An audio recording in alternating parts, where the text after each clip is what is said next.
Selamat berjumpa kembali dalam program Tapin Paku. Saya akan terus-menerus mengajak saudara berpikir bersama tentang hal-hal yang perlu kita tahu bersama karena dapat menentukan langkah hidup kita ke depan secara bersama-sama dalam kehidupan sebagai warga masyarakat, bangsa, dan negara.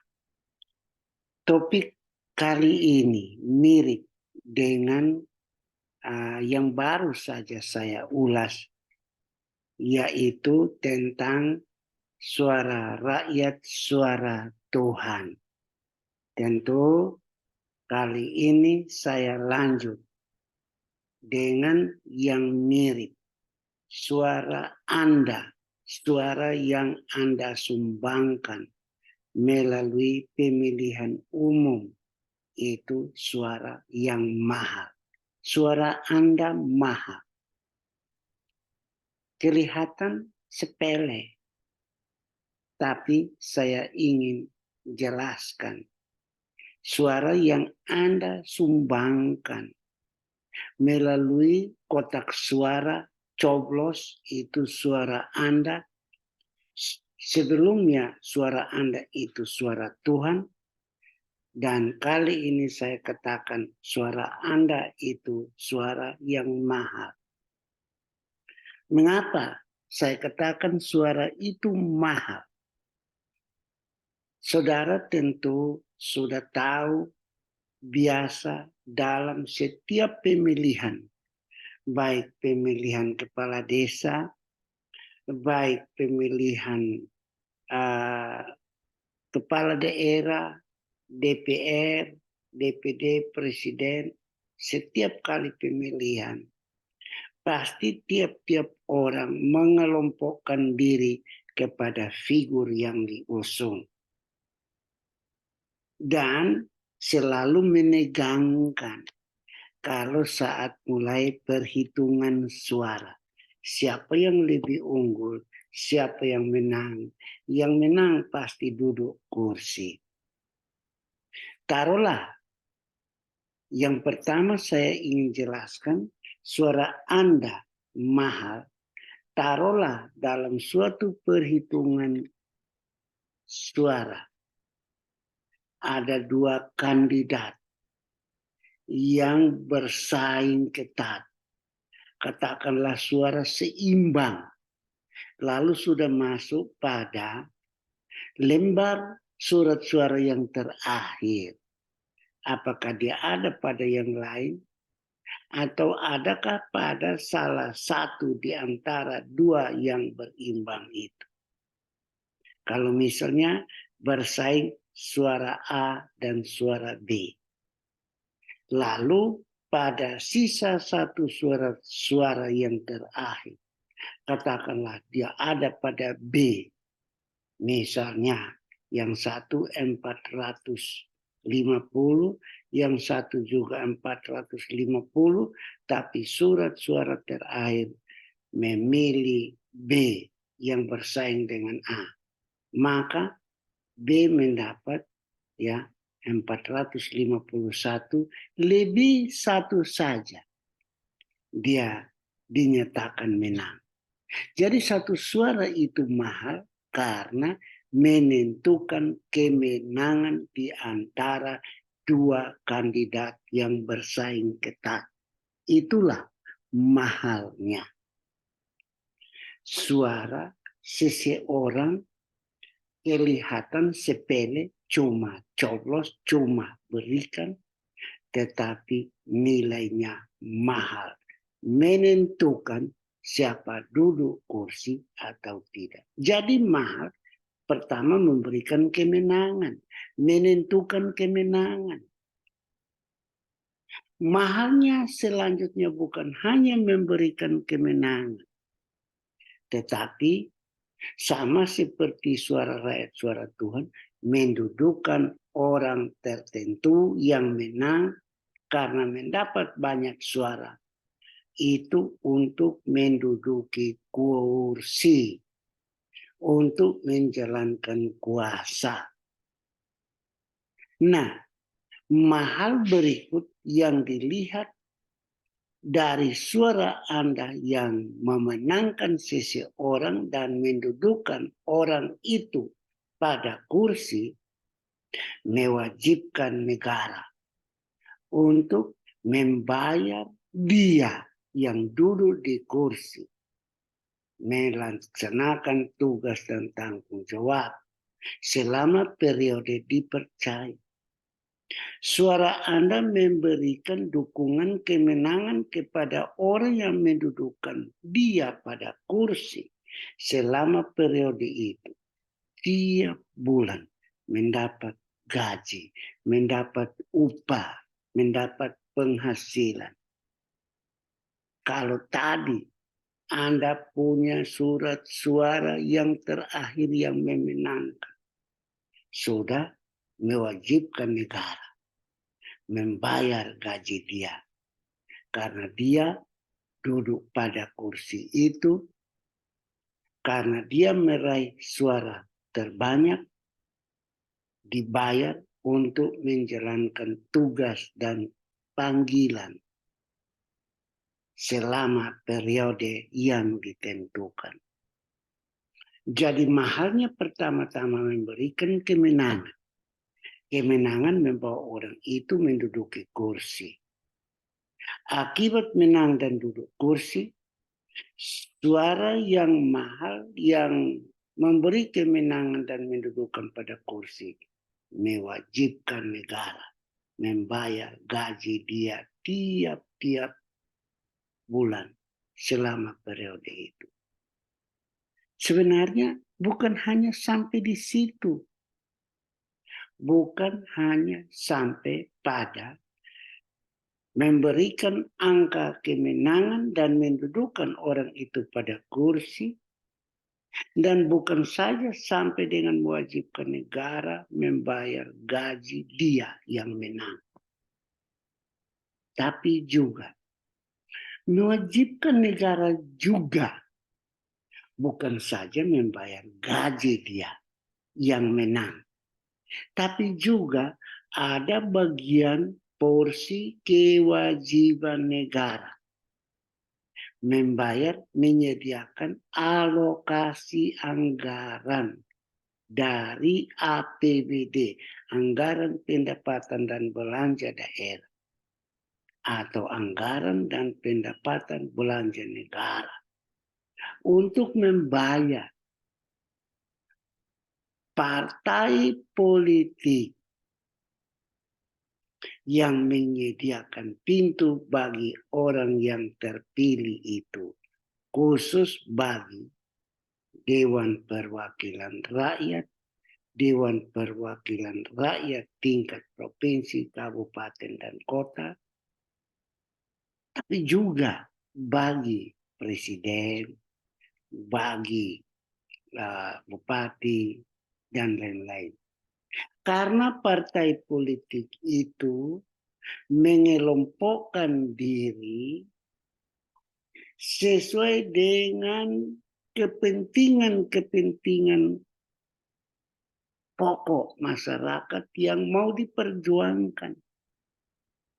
Dia yang menyediakan pintu bagi para calon legislatif, menyediakan pintu bagi mereka, maka negara membayar yang menang bukan hanya gaji dia yang sukses memperoleh suara terbanyak dan duduk di kursi, tapi negara juga memberikan bayaran, namanya alokasi dana pembinaan partai politik. Partai politik yang sukses memperoleh kursi, nanti dia mendapatkan bayaran dari negara berupa dana pembinaan partai politik. Itu ditetapkan tiap daerah, kabupaten, kota, satu dengan yang lain. Besarnya dana pembinaan partai politik dihitung per kepala, dihitung per suara. Kemenangan partai politik ini dalam pemilu ini berapa suara.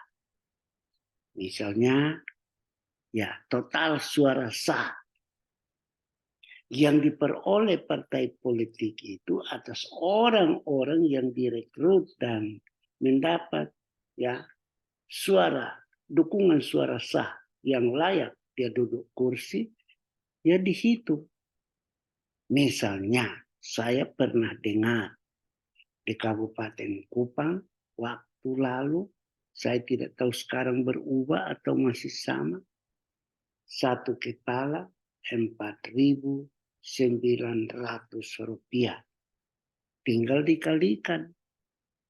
Kalau misalnya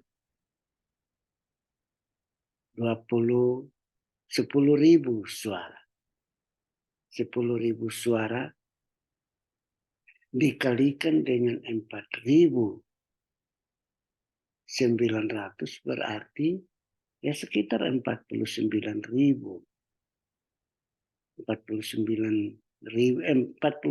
juta dibayarkan kepada partai itu karena partai itu dia memasarkan ya kira-kira partai itu dia buat apa bagi rakyat, memprioritaskan apa, kepentingan apa, memperjuangkan kepentingan apa pada masyarakat. Katakanlah, misalnya sekarang ada partai politik, salah satu partai politik yang katakan anti korupsi, anti intoleransi dan diskriminasi. Itu ya, itu cap, itu gagasan, ide perjuangannya untuk rakyat. Nah, dia menjual isu itu, lalu merekrut orang-orang di dalam partai itu, lalu kemudian apabila menang dalam pemilu, jumlah pemilih yang ada pada partai politik itu dihitung, dihargai, dan dibayarkan kepada partai politik. Jadi, kita memilih orang itu kalau meraih suara terbanyak, dia menang dan duduk kursi, lalu dia dapat gaji yang dibayarkan oleh negara. Tetapi orang yang menang dan mendapat gaji itu ada dalam partai politik yang merekrut dia, yang membuka pintu bagi dia, yang turut promosi orang-orang itu, ya partai itu juga dapat bagian dana pembinaan partai politik. Jadi nanti partai-partai yang menangnya besar, jumlah kursi banyak seperti dulu. Hampir didominasi oleh partai-partai ya besar. Berarti dia punya dana pembinaan partai politik yang diterima, yang dihitung per kepala, dibayarkan per tahun kepada partai politik itu. Dia terima tiap-tiap tahun dana pembinaan partai politik. Jadi jelas sekarang bahwa suara Anda mahal. Suara Anda mahal. Mewajibkan negara mengeluarkan untuk mereka yang menang dan duduk kursi, tapi juga mewajibkan negara membayar partai politik. Mengapa? Karena ketika kita pilih melalui memanfaatkan hak suara kita pada hari pemilihan umum, kita pilih orang, tapi orang itu ada pada partai politik. Itulah sebabnya ketika akan pemilu, partai-partai politik ikut promosi. Bahkan partai-partai politik ikut gerakan mempersiapkan dan mengutus orang-orang yang direkrut. Orang tampil, tapi orang yang tampil itu juga untuk kepentingan partai. Karena partai itu sebagai mungkin orang tua asuhnya. Jadi kemenangan orang yang datang kepada saudara, sosialisasi dirinya kepada saudara, dia menang, tapi juga kemenangan itu bagi partai politiknya. Dan itulah sebabnya waktu yang lalu, dalam sistem pemilu kita dulu, pilih partai saja, jangan pilih orang. Partai yang merekrut mencari orang dan pasang di situ nomor urut 1, 2, 3 dan seterusnya. Sebanyak jumlah kursi yang disediakan oleh tiap daerah pemilihan. Jadi pilih partai, nanti baru partai yang tentukan sesuai nomor urut siapa duduk, siapa nanti. Kalau suara tidak cukup. Akhirnya pada suatu saat sejak waktu lalu, maka dirubah sistemnya. Jangan memilih partai politik, tapi partai politik mencantumkan nama-nama calon yang diusung nomor 1 sampai nomor sekian sesuai jumlah kursi yang disediakan.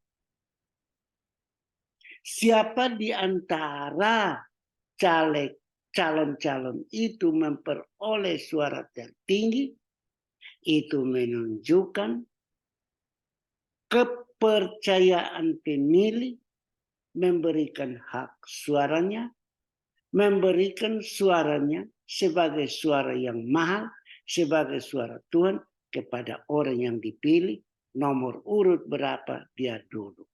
Itu pernah dijalankan beberapa pemilu yang lalu. Lalu baru saja ada partai politik yang menyadari kalau sistem pemilihan terbuka ini partai menyodorkan sejumlah nama yang direkrut diajukan kepada masyarakat. Masyarakat pilih bebas karena tahu dia suka orang ini, lalu dia pilih orang ini, lalu kemudian dia yang menang dan duduk di kursi. Partai yang tertentu menganggap itu pelecehan. Karena partai sudah didirikan, sudah bekerja. Orang-orang yang urus partai itu biasa bahasanya mereka berdarah-darah urus partai politik. Mereka tidak mau orang baru yang belum capek, lalu dia masuk, lalu karena dia mempunyai masa, didukung, dipercaya oleh masa dia dapat, masa dia mau duduk, lalu yang urus bagaimana? Ini baru-baru saja digugat supaya kembali ke yang lama. Pilih partai politik saja. Pilih gambar partai politik saja. Nanti baru partai politik itu yang tentukan siapa jadi, siapa yang duduk kursi untuk mengurus rakyat. 10 yang lalu. Dalam keputusan Mahkamah Konstitusi tetap mengakui pemilu terbuka, pilih orang bukan partai politik. Tapi ingat, orang di dalam partai politik ada yang masih nakal.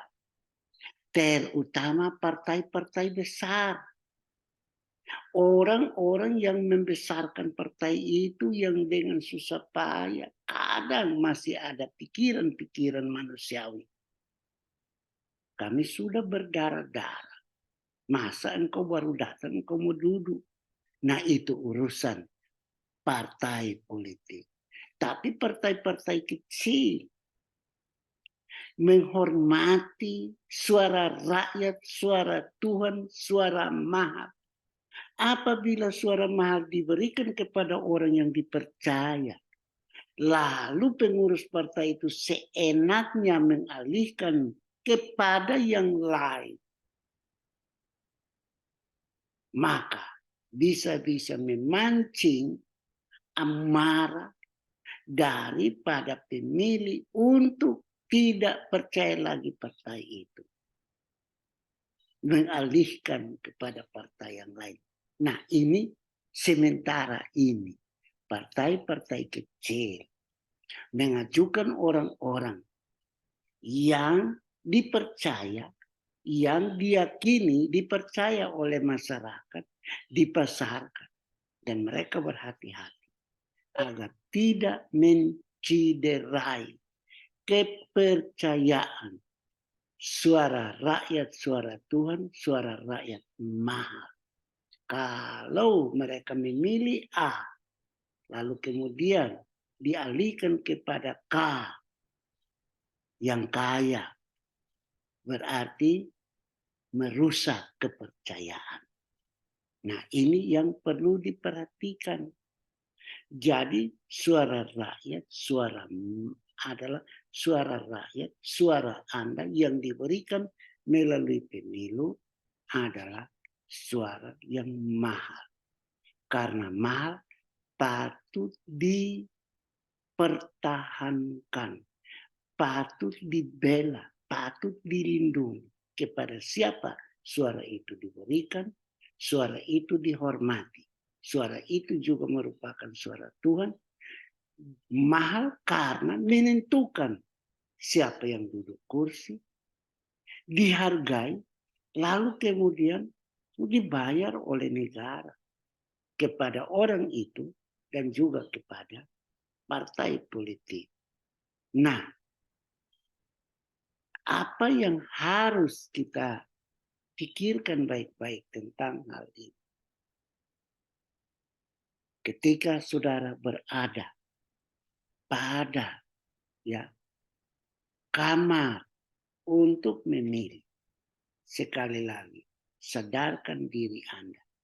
Bahkan sebelum datang kepada bilik suara mencoblos. Sebelum saya sudah ajak, mari lakukan sidang rakyat dalam pengertian sidang rakyat dalam tanda kutip. Ya, berundinglah jauh sebelum datang kepada bilik suara. Kepada siapa suara kita diberikan. Tahu orang yang kita pilih ini berada pada payung mana, berada dalam kendaraan politik yang mana. Partai politik merupakan suatu kendaraan besar yang memuat orang-orang kepercayaan yang bakal saudara pilih untuk membawa masyarakat, untuk membawa harapan, kepentingan masyarakat menuju tempat tujuan, yaitu keadaan yang lebih baik. Bayangkan kita pilih orang yang kita percaya orang baik, tapi ada dalam kendaraan yang mogok-mogok. Atau tidak mogok-mogok, tapi singgah sini, singgah situ, dan akhirnya terlambat sampai di tujuan. Kita pilih, kita berikan suara mahal kita, dibayar oleh negara. Tapi kita tidak pernah berubah karena salah menumpang orang, salah memilih orang, atau salah memilih orang yang tepat ada di dalam kendaraan yang mogok, macet, yang suka singgah-singgah di tempat sini untuk kenikmatan kita terlambat sampai di tujuan. Mari berpikir bersama-sama. Mari berdiskusi mempersiapkan diri menuju pemilihan umum tahun 2024 bulan Februari. Dan apakah November atau September nanti, tapi pasti suara Anda sudah siap untuk diberikan. Paling penting lagi, saudara berikan suara mahal itu, saudara tidak dapat bayaran langsung. Karena itu banyak orang yang datang dengan tawaran, pilih saya. Dia tidak bilang dalam partai ini, karena partai itu banyak orang di dalam. Dia bilang pilih saya. Saudara hanya pilih dia, tetapi dia ada dalam partai itu. Lalu kemudian, karena mau pilih dia dalam partai itu, ada uang siripina, ada pakai umpan sini dan situ. Lalu masyarakat kita berpikir suara mahal, dia terima imbalan. Dia terima uang, dia terima hadiah, kecil-kecilan. Dia pikir, oh dia dihargai karena suaranya mahal, maka dihargai. Ada yang sini dan sini, dan semakin diterima oleh masyarakat. Karena dia membawa sesuatu. Masyarakat makin pilih dia. Betul, suara rakyat suara mahal. Karena mahalnya memaksa orang yang datang itu membawa pemberian-pemberian. Dia kasih di sini sedikit, kasih di situ sedikit, di sana sedikit, di sana sedikit. Sedikit demi sedikit menjadi bukit. Bukit yang dibangun tetapi menggali lubang besar menjadi hutang. Hutang inilah yang membuat dia merasa berhutang untuk ditutup kalau dia sudah dapat. Karena dia datang kepada saudara. Saudara bilang suara saya mahal. Saudara tuntut ini, tuntut itu, dan dia berikan. Dia anggap saudara sudah terima karena satu kali memberikan suaramu. Satu kali dia berikan, dia balik ke sana 5 tahun. Dia lupa Anda. Padahal suara mahal itu diberikan dan dia menang, mewajibkan negara membayar tiap-tiap tahun. Tiap-tiap tahun dia lupa Anda. Dia lupa kepentingan masyarakat di situ. Tapi negara tetap membayar dia tiap-tiap tahun. Negara mengeluarkan uang membayar dia tiap-tiap bulan. Suara mahal mewajibkan negara membayar. Tapi karena saudara mau ambil langsung, tidak banyak kecil, tapi di mana-mana. Nah ini yang harus dipikirkan. Rakyat yang memberikan suara yang mahal itu bukan harus dia terima imbalan secara langsung sesaat satu kali. Ya, berupa ya makan, berupa pakaian, ya pakaian yang berupa bola untuk bermain dan sebagainya. Sebagai daya tarik bahwa ini yang baik dalam kendaraan politik ini. Mari coba menengok ke belakang. Yang tiap kali model-model itu dilaksanakan. Bagaimana perkembangan kita. Saatnya ke depan 2024, saudara dan saya harus banyak berpikir. Mengapa? Pemilu 2024, 2029, 2034, menurut Pak Jokowi, harus lain daripada yang lain. Karena kita sedang menghadapi peluang emas untuk bangkit maju menjadi negara maju. Apalagi kita di daerah-daerah terbelakang. Salah berpikir. memelihara budaya menghadapi pemilu yang itu-itu, janji-janji bohong, datang dengan gula-gula, datang dengan kita percaya.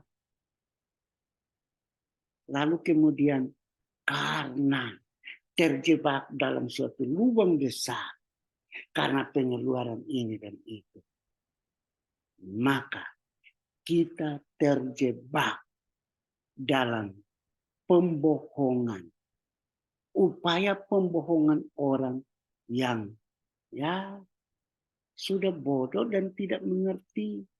Tapi sekarang saya dengar rakyat bilang kami sudah mengerti. Tunjukkan menghadapi pemilu yang akan datang. Ingat, suara rakyat mahal. Tapi jangan terjebak karena mahal. Terima rokok 1 bungkus, apalagi bawa sopi minum, duduk terlempar, bangun, malah sakit. Kalau selama 5 tahun ke depan sakit, mau tertolong dengan cara apa? Ingat baik-baik, suara rakyat, suara Anda mahal. Mahalnya itu harus mendapat imbalan, bukan langsung uang, tapi perhatikan keadaan kita, perbaikan keadaan kita secara terus-menerus, bertahap, berkelanjutan, agar dari waktu ke waktu kita berubah. Ingat, kita ada dalam kemiskinan, lingkaran kemiskinan, karena ada garis batas kemiskinan. Kita berada di bawah. Kita berjuang-berjuang untuk naik perlahan-lahan. Tapi garis kemiskinan kita, dia tidak tetap, sehingga berjuang-berjuang kita lari lewat. Garis kemiskinan kita, dia bertumbuh karena kemajuan negara-negara besar yang punya pengetahuan teknologi, yang punya modal besar, dia naik. Ketika taraf kesejahteraan mereka naik, garis batas kemiskinan juga naik. Kita berjuang tetap selamanya kita berada dalam garis kemiskinan. Kita mempermalukan diri kita.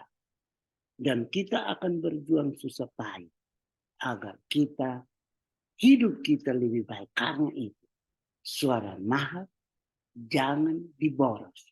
Suara mahal jangan disia-siakan, diberikan tanpa tahu, hanya dengan murahan saja. Saya pikir ini saja yang saya sampaikan. Selamat merenung, selamat berdiskusi, selamat menatap ke depan dengan suatu kepastian hati yang penuh kesadaran. Tuhan memberkati kita. Sampai jumpa pada topik-topik berikut. Terima kasih.